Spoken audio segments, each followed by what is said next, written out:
So, hi everyone. This is Priya Natarajan. I am the current director of the Frankie program, and I'm delighted to invite you all to the discussion session that follows our talk yesterday.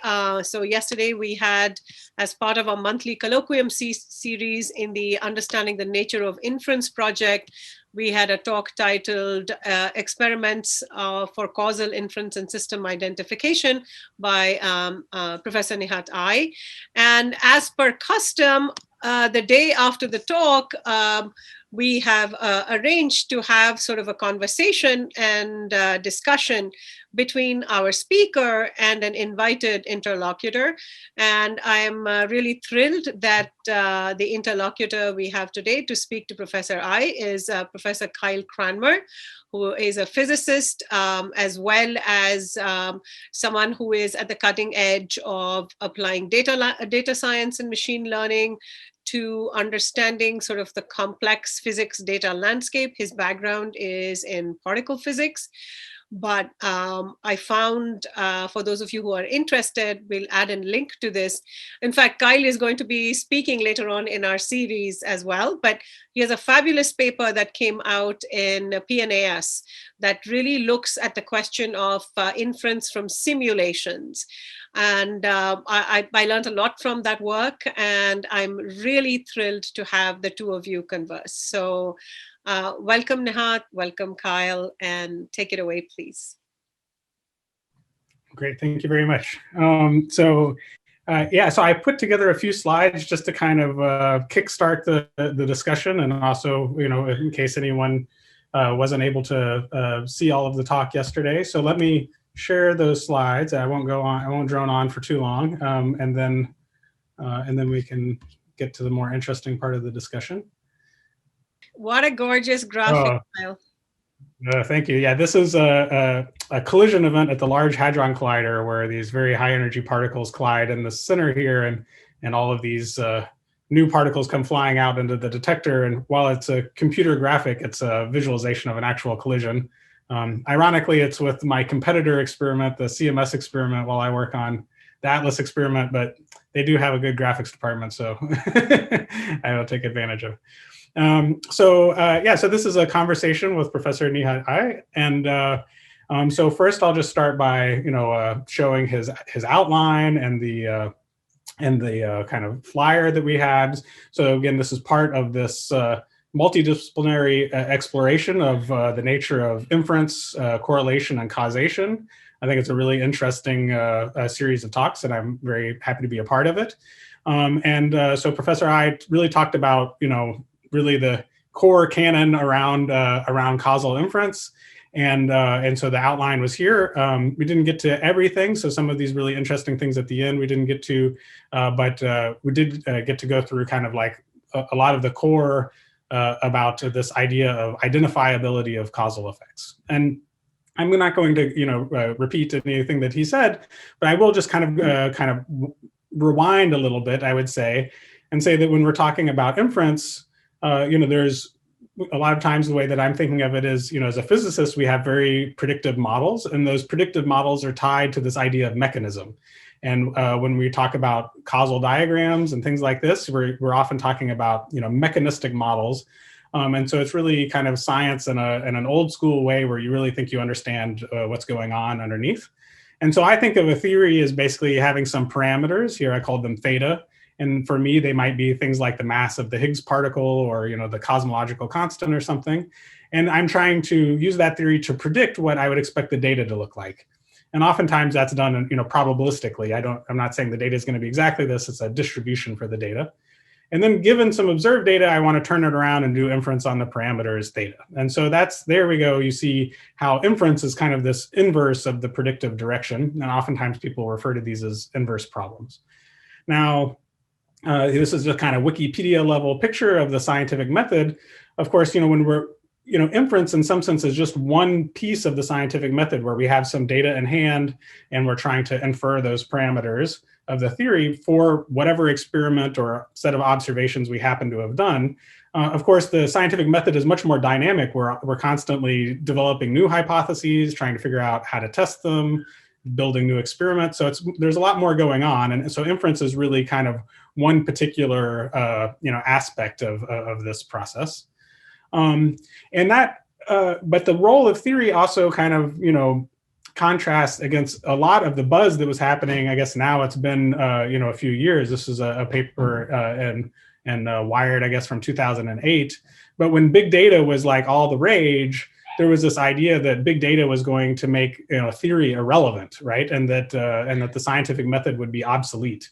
And some of these ideas were furthered by, in these ideas of like the fourth paradigm. There's a famous quote from Peter Norvig at Google talking about, it's a riff off of this famous quote that all models are wrong. It's saying all models are wrong, and increasingly you can get by without them. And that's essentially saying that if you have a lot of data, maybe you just don't need them. Okay. And so this very much comes from a mentality that certainly you would see in something like Google, where your emphasis is largely on prediction. Given some data, can I predict, if someone's going to click on an ad or something like that? And now, so the kind of counterpoint to that has been, led largely by Judea Pearl and many other people. But he has written, for instance, a very well-known book called The Book of Why. And he's done a very good job of communicating the deficiencies in this kind of purely data-driven way of going about things. And he's described what he's called the ladder of causation. And so there's sort of three different rungs on this ladder: association, intervention, and counterfactuals. And Professor Ay talked a lot about intervention and somehow kind of a little bit the relationship between these two. I'll just say a little bit more about association. So association, to me is largely how I thought of statistics, prior to learning more about causal inference, and the idea that you have random variables and you observe them, and there's a distribution for them. And if you have many of them, you want to, for instance, understand, how they're correlated. And, the best you could possibly do is know exactly the joint distribution over some data. And that would be maybe in the limit of an infinite amount of data. So you're not talking about big data, you're talking about like the idealized infinite amount of data setting. And what's become clear now is that the types of questions that you can answer with data alone are restricted, and that there's a broader class of questions that you can address. But to answer them, you have to include data and some assumptions. And those assumptions can come in various forms. But when you're talking about causal inference, it usually comes in the form of one of these causal graphs. And so, I think some people would maybe, wouldn't necessarily want to accept this at first. But the nice part of what's happening is you're getting just many examples that make it, kind of clear that there's no way you're going to be able to answer these questions. So association. Kyle, if I may ask for clarification. So when you are talking about, mentioned theories previously, are you talking, does theory include simulations as well, like theoretical expectations that are time evolved and so on? Or are you really talking about, so if you take particle physics, so if we're looking at one of those collisions as our sort of test case, so would the theory be the standard model and the expectations of all the particles that you expect out of an interaction? I want to understand, like, what is the starting point there? Can it be simulations? Do you see, the other is the simulation, lattice gauge simulations, for example, right? So those are instantiations of a theoretical prediction. So do you make a distinction between the two, or are you going to lump them into one thing as theory? Yeah, I think you could. And here, I guess maybe the label here is even kind of bad. The theory, in some sense, these are really just the parameters of the theory on the far left. To me, I guess I would say that a simulation, is oftentimes like you have a theory, you may be able to write it on a piece of paper or something. It's usually some kind of, maybe some Platonic ideal, but but the theory connected with a concrete experimental, scenario or observational scenario should be the thing that allows you to make predictions for what you think the data will look like. Right. And so then the way that you actually go about making the predictions, there's details there. It might be a pencil and paper calculation, it might be a simulation, but you have you've somehow that's an important part, and a lot of practical issues arise in that. But to me, I guess I think of the theory as whatever it is that you need to be able to make predictions about the data, when coupled with a concrete, observational or experimental setting. Right. So, I mean, the reason I ask is, right, because if you look at cosmology or astronomy versus particle physics, one of the issues is the particular role, epistemic role of simulations themselves. We cannot do any controlled experiments in cosmology, right? And in particle physics, you are able to do these controlled experiments. So I was just very curious whether these arrows that you sort of nicely sketched out for us, they permit that flexibility, or is there something different that happens in a field when you can't when you can't replicate?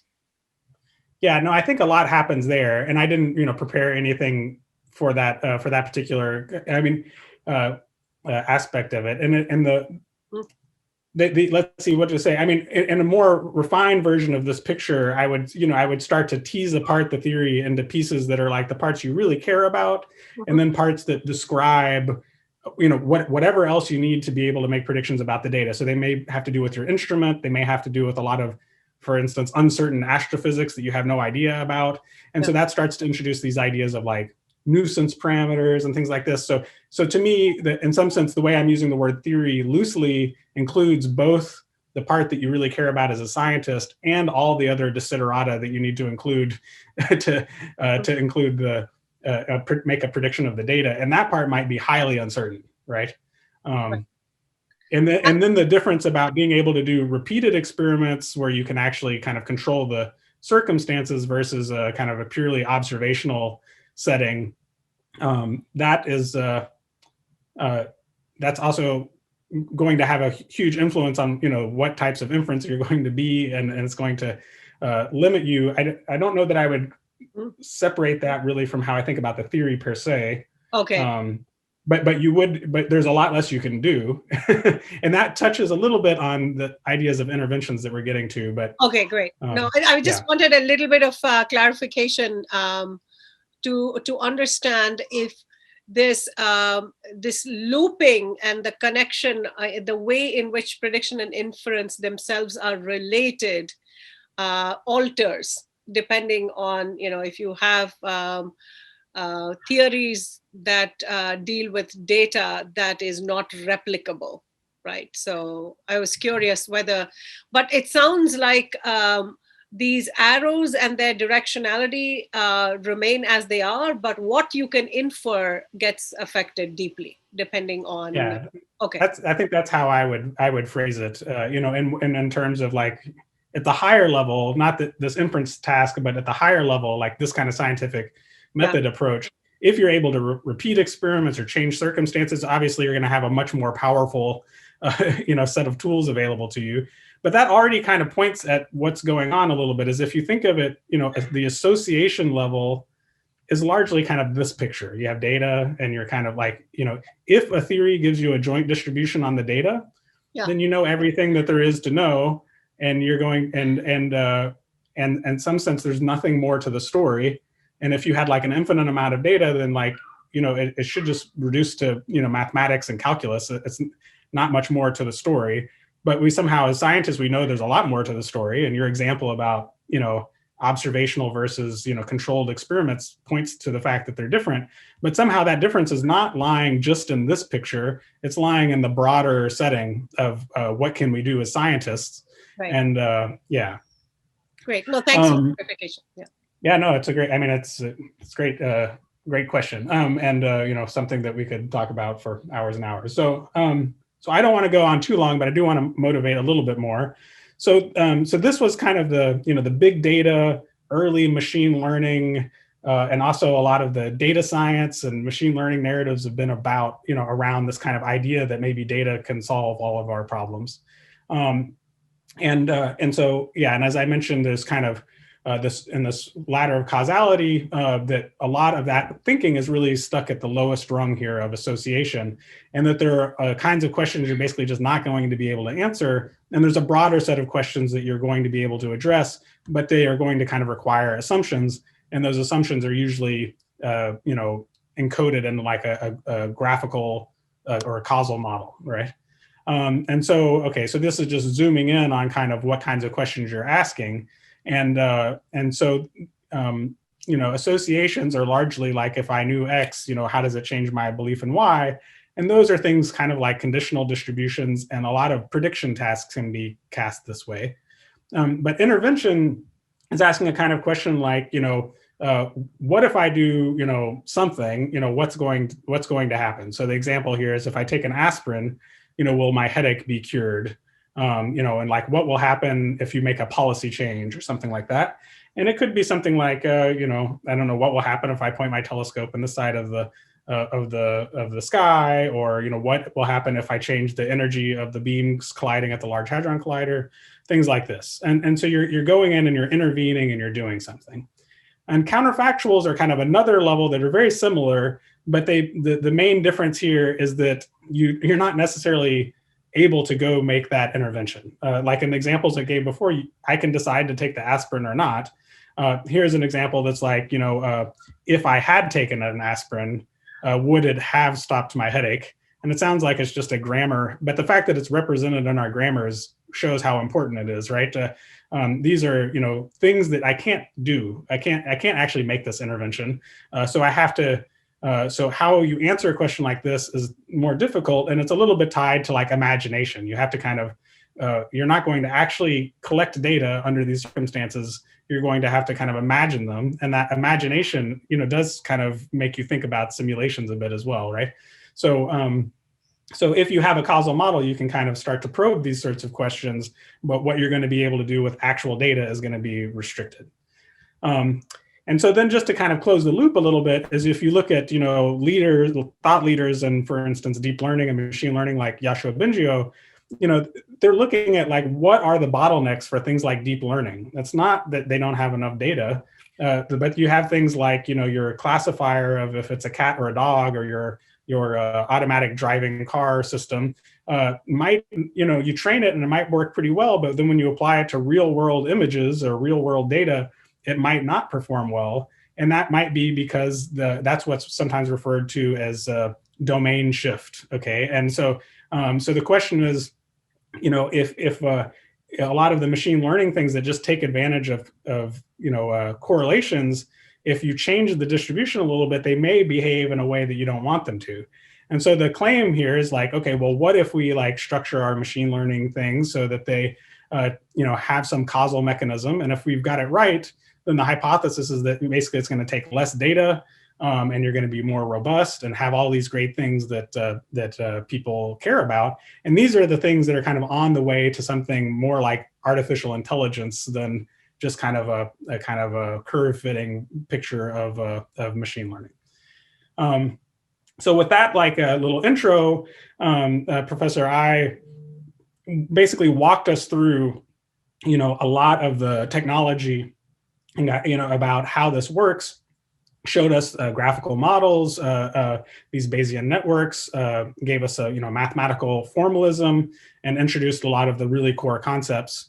One of the points that he raised, and I think this is one of the things that's really important, is that when you think about a data distribution, there's sort of two ways to think of it. One is to think of it as just a big joint distribution that's kind of agnostic about how the data got there. And the other way is to think of a data generating process, right? So, it can literally be time, or it can be, some, abstraction of that, but you have something that's producing the data.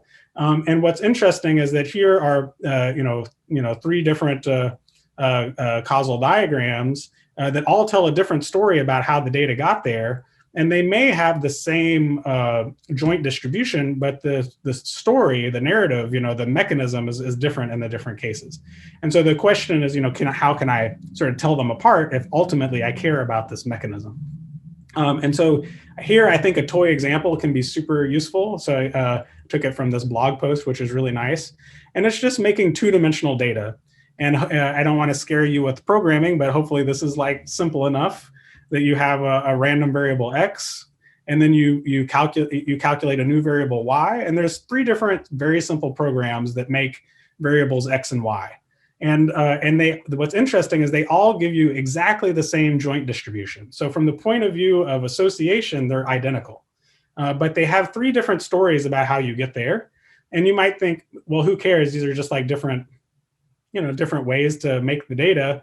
But they correspond to different graphical models and these directed ones, so that have a causal story. And then Professor I went through these ideas of the do calculus and interventions and the do operation, and tried to explain to us like why that's different than just simply conditioning. And here, and then also showed that while you might be very difficult to actually do those interventions, if you know something about this graph, you can kind of predict what would happen if you do an intervention. And it's exactly the fact that there are 2 different strategies. One, which is actually doing the intervention and seeing what happens. And the other is that you think you can predict what would happen if you know the underlying, causal graph. That's kind of the important part, right? And so that's what you see here, is that in some of these equations on the left, you see, for instance, the do operation. And on the right, you see things that look more like,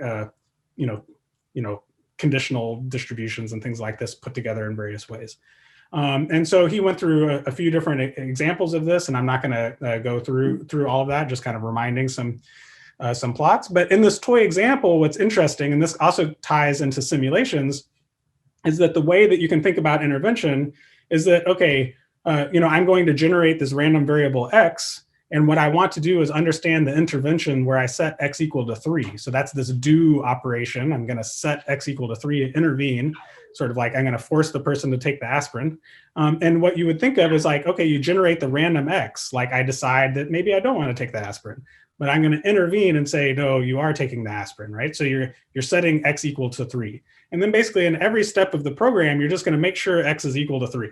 And if you do that, then the distribution that you get out, x is going to be equal to 3, no surprise there. But the interesting part is the distribution for y is not the same in these different cases. And that's the statement that the intervention, the do operation is not the same as conditioning. And here you see it just in a very explicit example. But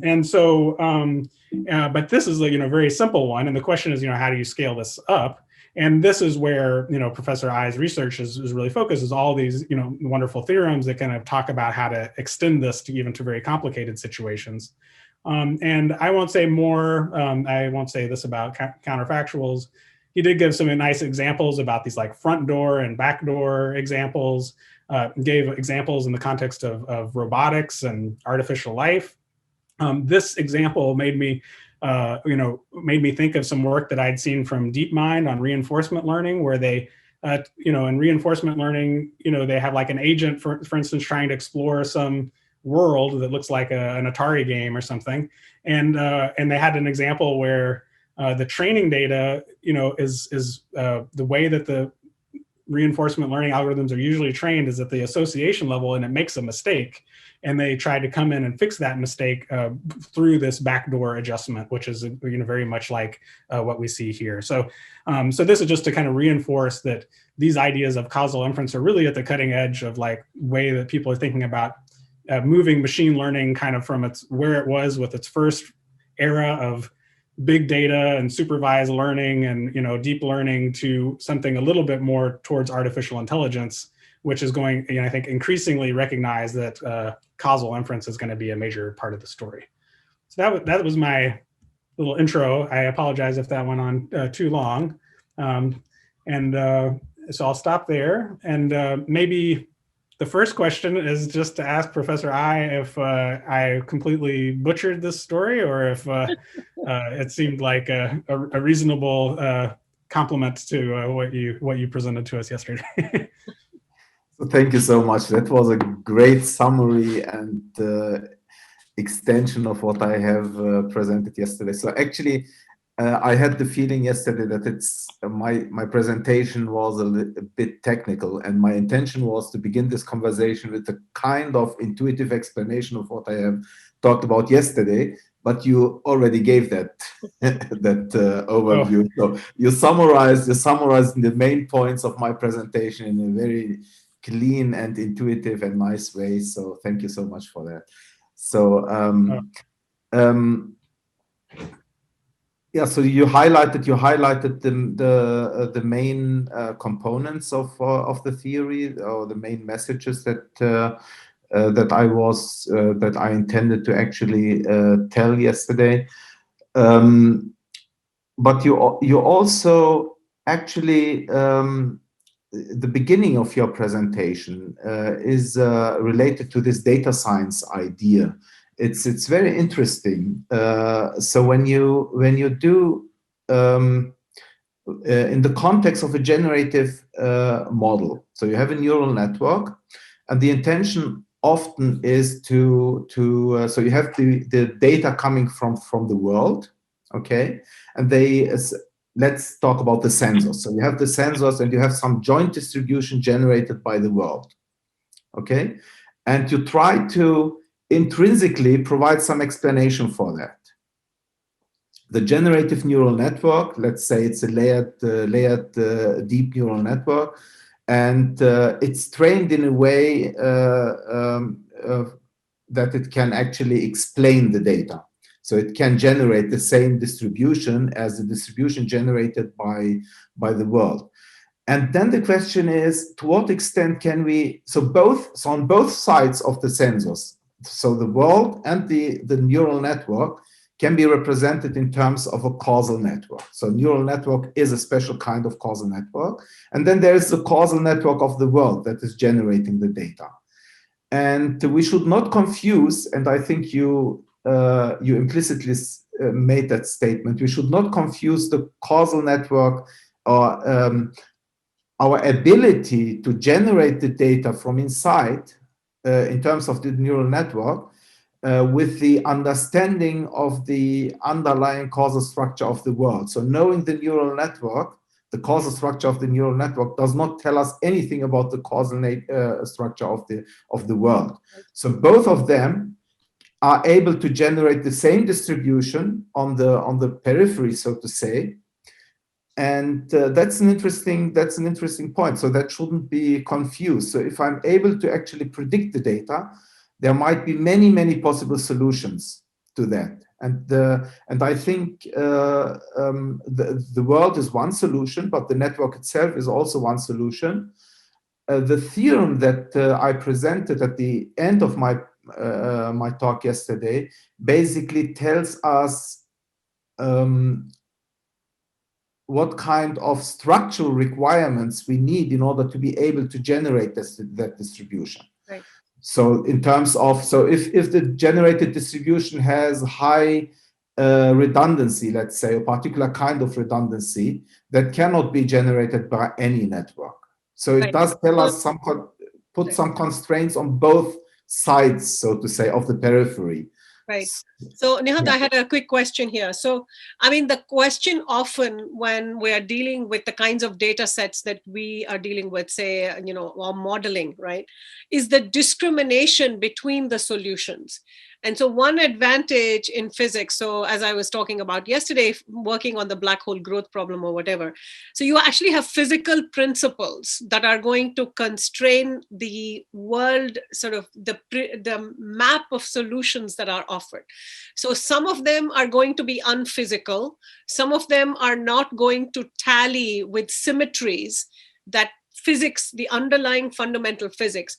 So do you think that this process of this inference process deeply depends on the kind of data that we have and the relationship between the world and the neural network that is getting the information from the world? Because in fields like physics, we know there are these principles, right, that constrain and restrain. So what is the role? I mean, so are these, do you see physical laws as do functions, or are they, what are they? So that's a very important point. So the whole, so I introduced the notion of a mechanism, yeah, which is basically Markov kernel, but that can be any Markov kernel. So there was I did not provide any justification of any distinction between physical and non-physical Markov kernels. So all of them can be realized in terms of physics. But so observationally, let's take the most simple case. You have X and Y, and you have an arrow from X to Y. Observation, you cannot distinguish this from an arrow from Y to X, okay? But if you compute the conditional distribution of Y given X and the conditional distribution of X given Y, yeah, you might have additional information coming from physics, mm-hmm, which tells you that one of these directions cannot be actually considered as being physically plausible. okay, That is an additional information that I did not incorporate into my analysis yesterday, but it plays an important role. So it could be, for example, that you have a whole set of observationally equivalent, Markov equivalent graphs, mm-hmm, but only some of them are physically justifiable. right. And that is actually the basis of the group in Tübingen around Bernhard Schürkopf, who basically say we have to understand the primitives, so to say, this XY example. Mm-hmm. And they basically argue that the direction, the right direction, has to have low complexity. So physics prefers low complexity. So you compute the P of Y given X and the P of X given Y, and then you can consider, take, for example, the Markov kernel and the Kolmogorov complexity of that Markov kernel, of both of them, and then you prefer the one that has the smaller Kolmogorov complexity. And the criterion is that the smaller Kolmogorov complexity that would reflect the more physical directions. And that, of course, as you say, restricts. It's a further argument in order to be able to distinguish between observationally equivalent graphs. But that's something, so I don't think that they provide a physical argument, but I think it's an important direction. So right. Kolmogorov complexity might not be the right quantity to take, but I think the argument may be related to something like the second law of thermodynamics. I was just going to say, it sounds like entropy. It sounds yeah. So that would allow you to actually distinguish further, but that's a new argument that I did not talk about yesterday. Right. Kyle, did you want to weigh in on this? No, I think it's I mean, well, the notion of it being low complexity and some notion of complexity, I think, is just a very natural version. That's something like Occam's razor or minimum description length. It's like, has many forms, and it's somewhat natural that, it's basically just saying if the fundamental mechanisms are simple. It gets a little complicated in that you might have very simple fundamental mechanism, but if you're not observing at that granularity, then the aggregate effect of that could be some super complicated thing. And so then, it's not clear that the right causal arrow and the wrong causal arrow is going to manifest itself in terms of some complexity measure if you're not seeing like the actual mechanism. But that's a very interesting discussion. One thing that I was going to say in my own kind of, as I started going down the rabbit hole of causal inference, is just trying to understand at a very almost like sociological level, as me as a physicist, how is it that I don't know about causal inference? The term causality is baked into being a physicist. And also so many of the examples that you see, people go back to thinking about physical examples or and talk about scientists, and so I was trying to reconcile. How is it that this thing that seems to be so important for the scientific method and so closely related to being a physicist is something that I'm, from a mathematical point of view, don't feel is not familiar. I was never taught about causal inferences in my physics classes, and so I think part of that is that where I landed on that is two things. One is that we take it almost for granted, and it is so much a part of our thinking. And it is very much a part of why physicists have been successful. If you go back to this, if you think about the scientific process as like in the language of AI, we've had almost no data and almost no compute for the history of human civilization to have learned so much about how the universe works, right? And the only way that we got there was not through, deep learning or something, right? It was through exploiting causal structure and assumptions about causal structure. So I'm like totally, convinced that the only way that we got to where we are is by exploiting that over and over and over again. So it seems to me very important. At the same time, I don't know about this language I'm learning, but I didn't know about the language of the do calculus and stuff. And so why is that? And I think it's partially because the causal structure in so many physics problems is obvious. It's that, there might be very uncertain components, but I know that whatever happened in the star happened first, and it on the way through the dust in the galaxy happened next, and then through the atmosphere was next, and then the telescope, and then and then my data analysis pipeline. The causal structure is usually really obvious. And when you get into situations like medicine or social sciences and things like this, the causal structure is far from obvious. You have no idea what's doing what, and people disagree. And so in order to make progress, you really had to develop the calculus to be able to manipulate these things, which are not at all, they're very counterintuitive a lot of times, right? Even though you needed a very formal description. Yeah, you've sort of really nailed it. I think in physics, it's a lot more intuitive in a way, but for these other disciplines, you need to sort of formalize the structure and order it, right? And order it. As you said, one of the interesting things in the example that you gave, there is never ambiguity. It is never a question that once the photons are released, all the filters through which they have to go through to reach us, right? And the fact what follows what is pretty patently clear, right? Yeah. Yeah, I think so. And then, so I think, so that part's interesting. There are, there are a few other things from a physics point of view they become interesting for causal inference. So one of them I'll just mention is that if you think about something like thermodynamics and equilibrium, that's a situation where you have the ideal gas law, like pressure and volume and the temperature, PV equals nRT, and it's just an equation. And so many things in physics are written as equations. E equals mc squared. They're all there, and there's no causal direction there.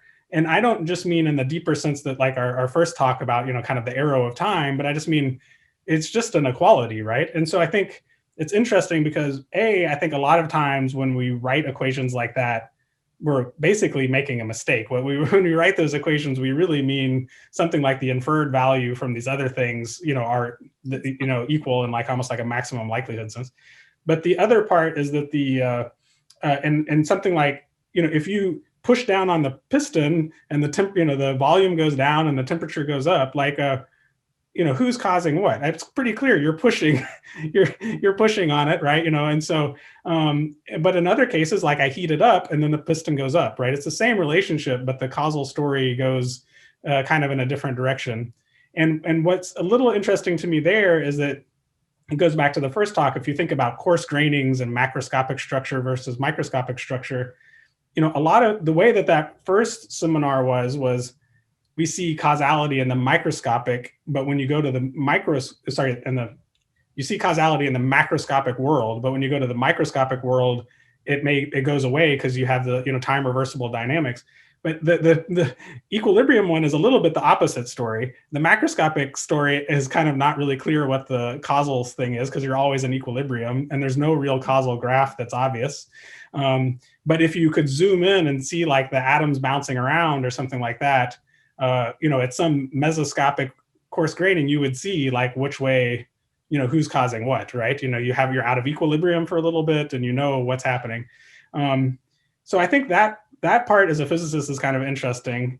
And then the other question is in the do calculus, what if I wanted to intervene and set the energy of a particle to something without modifying its momentum, right? If I did that, I would break the laws that say how energy and momentum are related, the on-shell conditions. So there are a lot of interventions that don't, if I have a simulator, in principle, I could go in there and change those numbers, but they don't make any sense physically. So there's in addition to the causal arrows maybe being physical or not, some interventions don't seem, realizable. And so there's a whole, I'm not part of the discussion. I don't know much about it, but I know there's a lot of like philosophical debates about interventions and the due calculus and what does it mean if you can't actually make that intervention. So I'd be curious to hear Professor Ay talk about that a little bit because I don't really know about it. Yeah, so that's a very interesting subject, and I don't think it's fully resolved. So there is, of course, in physics not only directed interaction, but also undirected, like the Ising model. Mm-hmm. You have undirected interactions, and I think so. That's one thing. I didn't talk about that. There is some work trying to actually explain undirected interactions in terms of many directed interactions, so like an integrated phenomenon, so to say. But the theory is not, I don't, my impression is that it's not settled, right? The question is not settled. It's not settled. So that's one thing. It's not settled. But then there's also physical constraints, which is maybe a special case of functional constraints. So you cannot change one variable without changing the other one. And that's exactly the problem that we had in the context of robotics. So where you have really constraints, physical constraints, and physical constraints imply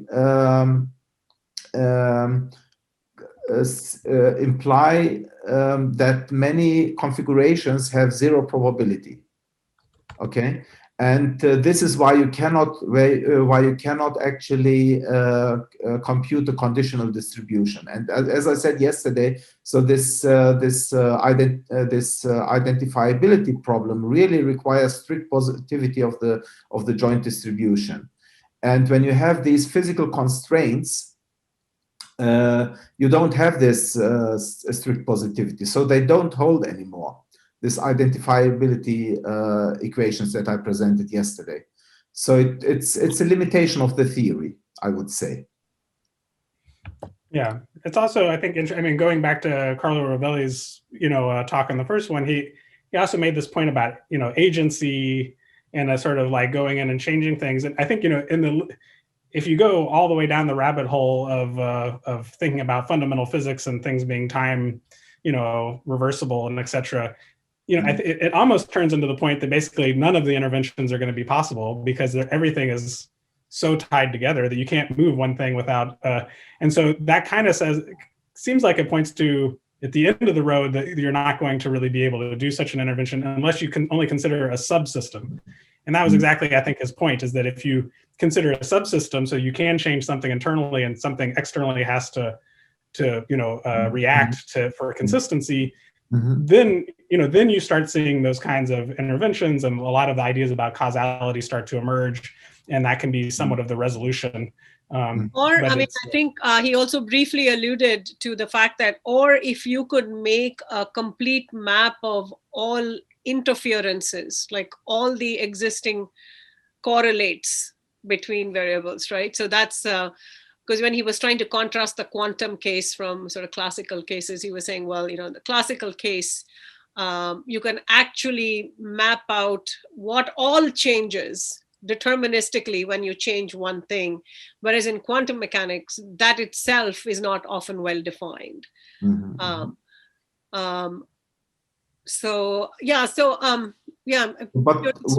one point I also wanted to comment on this notion of agency. I think that was not highlighted in the previous talk. So when you do intervention, it is really important that the intervention is independent. So the agent who is intervening is independent of the system, statistically independent. Otherwise you don't get this the results that I have presented. So intervention really has to assume an agent sitting outside and really deciding on the state to intervene. So that sets some constraints on agency. On the other hand, the creatures that we studied in this robotics setting, these are agents. So there is agency, but these agents really, before they act, they receive some information from the environment through their sensors, and then they act. And that's a kind of disconnect with the theory. So our agents, but aren't they? But don't they have a set of formal instructions already specified that if they sense X, they can do Y1, Y2, or Y3? It's finite. If they sense Z, they can do, 3 possibilities. So isn't that, I mean, how is that independent? Because they are already instructed, right? I mean, there's a... Yeah. So that's what I'm saying. They are not independent. Oh, okay. And we call them agents, and they would not be qualified. This way of lookup table of which action to choose based on which sensor input would not be consistent with the notion of intervention that I talked about yesterday. Yeah. So. Yeah. No, it's I think that probably some fine-grained language there is necessary. Yeah. I think at this point we can open up to questions. If there are any questions from the audience, please feel free to indicate in the chat that you want to ask a question, and we can unmute you. So may I also suggest? So one thing I wanted to actually try to draw a little bit the kind of reasoning that I presented yesterday, maybe to as a starting point for further questions or discussion. That would be great. So let me try to connect my iPad. Yeah. It's a modification of the diagram that we just saw.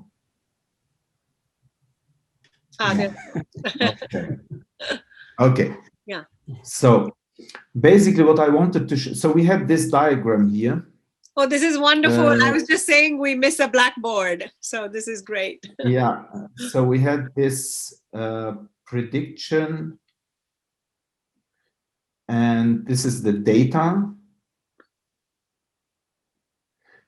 This is the theory. And then we had inference. So before I saw this diagram, I actually prepared another one in order to illustrate what I have presented yesterday. So basically, we have a system.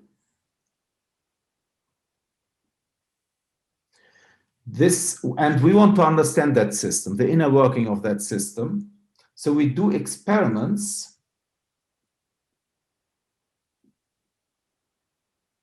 And these experiments generate data. And with the data, we can actually do the inference. Let me denote this by question mark. So that's the general paradigm. So I think it was referred to as the inverse problem, inference as the inverse problem from the data. And now the question is, what kind of experiments? So now I'm going to specialize this a little bit. So the system was modeled in terms of a causal network. And then I presented yesterday 3 kinds of experiments. One is simply observation. And this creates one type of data. Let's call it data 1. And you can ask the question, what can I get from just observing the system? So that's one way to do experiments. The second one is intervention. And that generates a second kind of data. And you can ask the same question.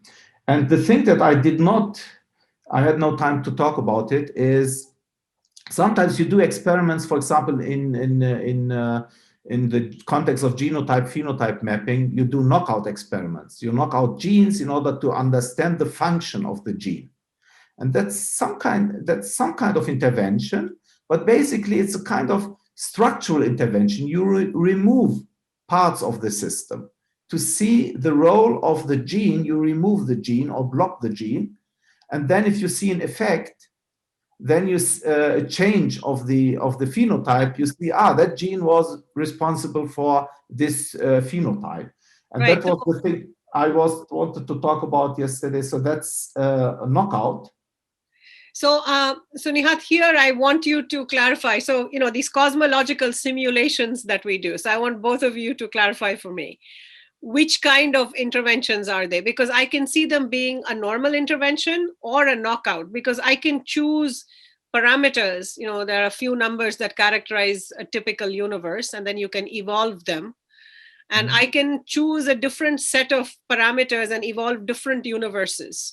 So in that sense, it's knockout, because I can by hand, fix values. But then is it an intervention or is it a knockout? I think a knockout would be maybe more like if you were trying to understand, say how dark matter clumps in the universe and the role of like gas and baryons and stuff like that. If you just took out the gas and reran the simulation, that's sort of like removing a whole mechanism. And that seems closer to a knockout to me. The other one where you're just running the simulation with different values of the parameters, to me, that's it's sort of making a prediction for different values of the parameters of the theory. If you wanted, you could think of that as intervention. And then there's a question: is it intervention or is it just conditioning? But usually those parameters at the top of the causal model, right? And Professor, I can correct me, but in one of the examples he gave, if you intervene at the thing that's the very parent, then conditioning and interventions are the same. So then there's no distinction. Yeah, I think that's what I got to. Is that right, Nihat? Yes, I would say so, yeah. Okay. So, but then if I change the nature of dark matter itself, would that be? Yeah, I think there you get into a question of, are you thinking of when you think about theories, do you think of them as like, continuous parameters? And if you have two different theories, it's like a discrete choice for, you can either think of them as two different theories, or you can think of it as one theory with like a discrete parameter. But like, to me, the structure of inference and conditioning and do operations aren't changed. Aren't going to be changed. It's more about discrete and continuous. Okay. So maybe we can move to the questions. Yeah, no, but this was really nice. The clarification of the three kinds of ways of generating data, and therefore the inference loops.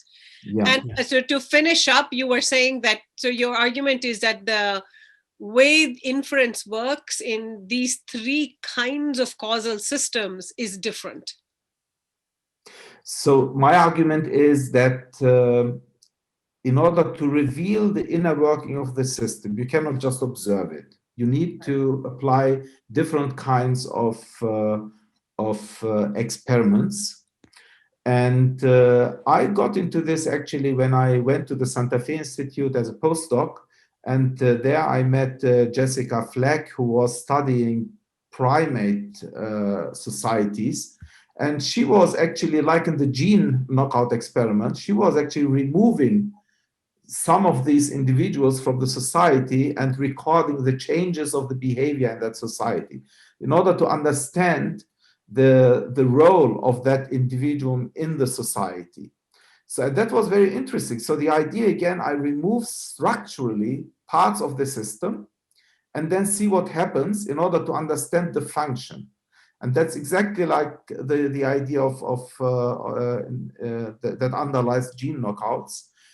But I was puzzled by this, whether we really have a philosophical or conceptual basis for this approach. Of course, the idea is if I remove something and the behavior changes or the phenotype changes, then I understand the function. That's basically the idea, but I was not sure whether there's some conceptual foundation of it. And then I tried to understand it in terms of Judea-Pearl's causality theory. And it seems to me that we need more than intervention. We really structural perturbation of the system, removal of parts, for example, neurons in the brain, really reveals some additional information about the system that we cannot get simply by intervention. And this is why right. Yeah, and the interesting thing is that if I'm understanding it correctly, that this knockout is not actually loss of information. It is loss of a particular kind of information that is going to be richer in terms of what it gives you for data. Exactly. Right. Exactly. Okay. Yeah. Yeah, and I think this last part maybe is that. So I agree about this kind of complementary set of diagrams with the different types of experiments that are being done. And I think if you go back to the scientific method part of it, what's interesting is that when people just try to decide what experiment to do, part of it is about trying to come up with like the one that has the most statistical power, within some, kind of just at the association level. But there's also a lot of, a lot of times the good experiments are kind of would be able to break a degeneracy between, say, two competing mechanisms, right? So you have like two hypotheses for what the graphical model might look like. They're both consistent with the data that you have thus far. And you're trying to build one that's going to try to like make a sharp distinction between those two. And figuring out how to design them, a lot of times you can just inspect the graph and kind of, if you know a little bit about what's going on, you have a pretty good idea of what you should go do. And that's largely how experimentalists have done things. You just through intuition, like, oh, well, if I do this, that's going to happen, and then, and so that's pretty miraculous. And if you contrast that against something like reinforcement learning, where you just like drive the car off the cliff a million times until it's a really good, race car driver or something, they're very different, right? And but then once the other part of that, side of that coin is if you do an intervention and you get some data and it doesn't conform to what you expect in your causal model, maybe any of them, then you're like, what's going wrong? Like I can exclude that theory, but that's not the end of the story, right? You then start generating new hypotheses and you start trying to figure out like what is the new mechanism that could potentially respond in the way that I saw. And again, that's that type of, that imagination and the hypothesis building is not at the level of like running a lot more low level simulations. It's at this very like high level, big building block, coarse grained picture of what's going on. And yeah, that's, so again, I think it's a place where you see that like that's super core to how we think about like children playing. It's all about that. I pushed the thing off the table 1,000 times, and yeah, so that interplay is really interesting to me. Right. And I think also in the cases of, building these kinds of physical models driven by physics, it could be, those are the places, Kyle, as you mentioned, where it could be revealed that you actually have picked the wrong variables. These are not the characteristic variables that actually are salient to the dynamics of the system or to predict behavior, right? So I think sometimes you get stuck in that, where you suddenly do realize that when none of the causal networks actually works to explain the data, that perhaps what you have actually chosen to generate the data are not the right variables, right? That they don't actually capture all the features of the model. Yeah. Yeah, the other thing I like about that picture is, when you think about reductionism and emergence and things like this, you can kind of think of them as different causal models at different scales that you're thinking about a system, and maybe they're all connected, but the way the phenomena manifest themselves look drastically different, right, at the different scales. And ultimately, if you could somehow understand, the mapping between, the reductionist causal model and the emergent one, like that's fantastic if you can do that. And there, there occasionally we can do things like that with like, quarks and gluons to protons to atoms and molecules, and occasionally we can make that bridge. But if we could get a lot better at that, and I think that's what the kind of significance of a lot of this machinery is that it's like kind of the necessary step towards that path. I think we can probably continue conversing. Let me quickly check in if anyone has questions. Please don't feel shy and just type the question in. And any kind of question is we are totally open. So don't feel like you have to ask a question or a comment that is, highly impressive. So I think Rob Breckelmans has a question, who said that I still need to dive into Professor Ay's work here, but do you have any comments on causal information theory? Is this field well developed, or are there good reasons that information theory is less useful or relevant with interventional distributions? So that's a very good question. So I think they are tightly coupled, the two theories. So originally, when information theory was invented by Claude Shannon, he considered actually a channel. Channel is that's the term for a Markov kernel or stochastic map.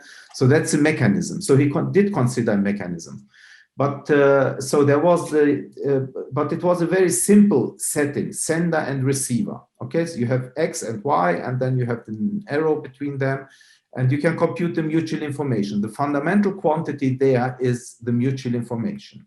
And the mutual information is a kind of, or mutual information rate is a kind of measure for the information flow from X to Y. Now, if you have this, the situation that Kyle was referring to, where you have a common cause. Let's say you have X, Y, but they are influenced by Z, okay? And there is no causal information flow from X to Y, but they are correlated. So if you compute the mutual information between X and Y, you would get a positive quantity.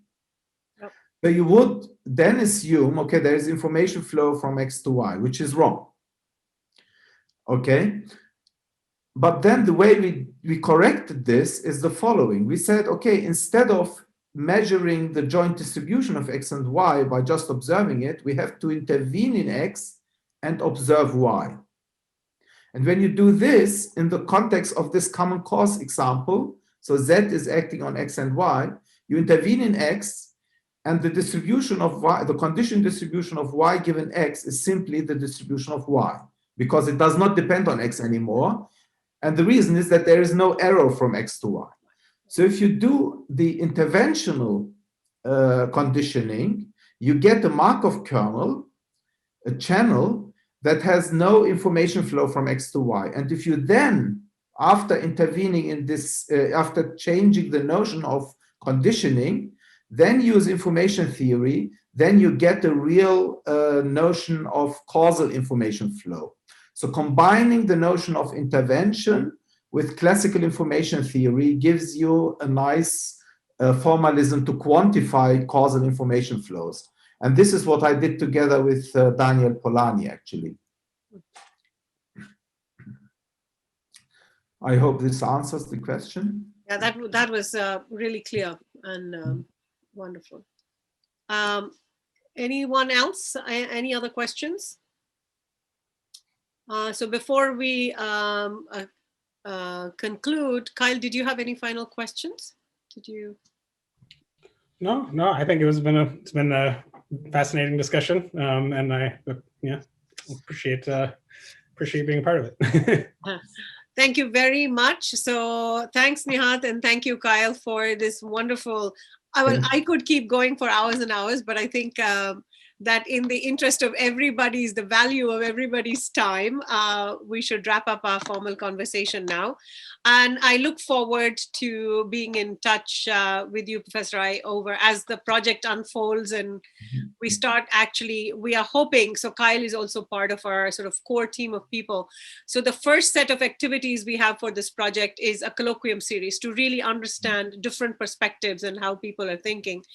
And post that, we are hoping in the future to actually come up with ways to formally understand, to get, dive into the research a little bit more and maybe come up with new creative ways of thinking that might benefit from a cross-disciplinary learning and sort of fertilizing various methodologies. So this was really, really fun and useful. Thank you both, and have a wonderful weekend.